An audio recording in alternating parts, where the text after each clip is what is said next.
غصہ، اسباب، حقیقت اور نجات۔ غصہ انسانی زندگی کا ایک عام مگر پیچیدہ جذبہ ہے۔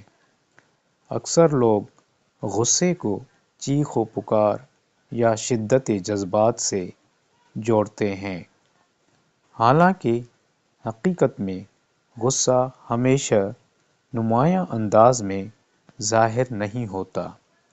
بعض اوقات یہ خاموشی سے دل میں پلتا رہتا ہے، گفتگو کے دوران لہجے کو سخت بنا دیتا ہے، غیر متعلقہ افراد پر نکلتا ہے اور راتوں کو پرانی تلخ یادوں کی صورت میں ذہن پر چھایا رہتا ہے۔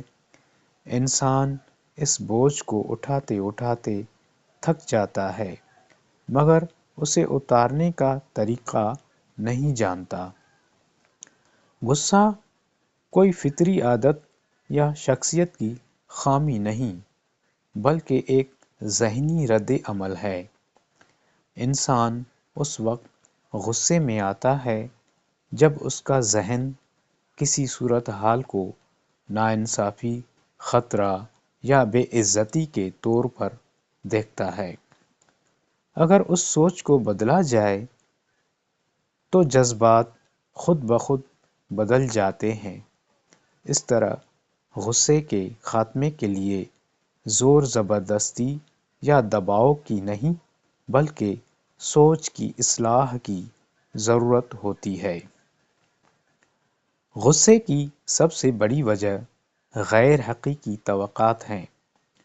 ہم یہ فرض کر لیتے ہیں کہ لوگ ہمیشہ ہمارے ساتھ انصاف کریں گے، زندگی ہمارے منصوبوں کے مطابق چلے گی اور محنت کا نتیجہ ضرور ملے گا۔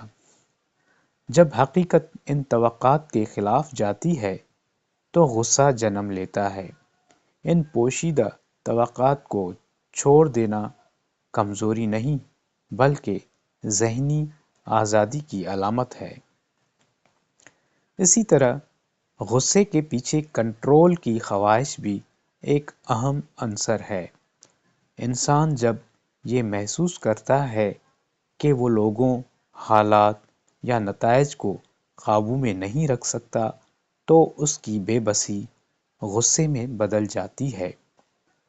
کنٹرول چھوڑ دینا شکست نہیں، بلکہ سکون اور جذباتی توازن کا ذریعہ ہے۔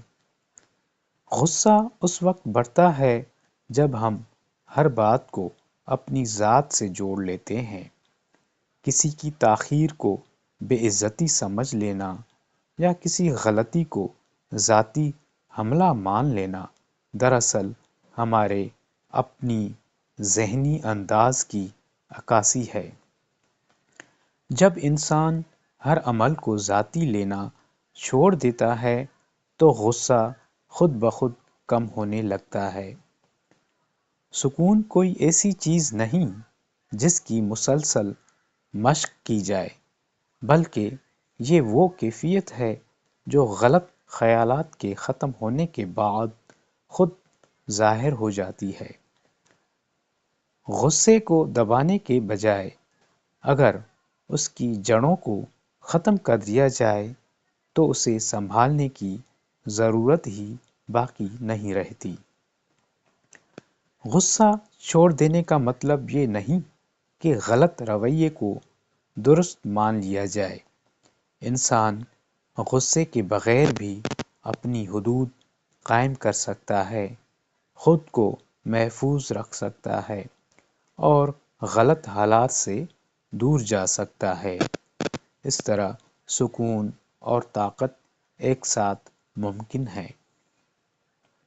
غصے کے بغیر زندگی ابتدا میں عجیب اور غیر محفوظ محسوس ہو سکتی ہے، خاص طور پر اگر غصہ مدتوں سے انسان کی ڈھال بنا ہوا ہو۔ تاہم یہی کیفیت دراصل ذہنی بلوغت اور اندرونی آزادی کی علامت ہے۔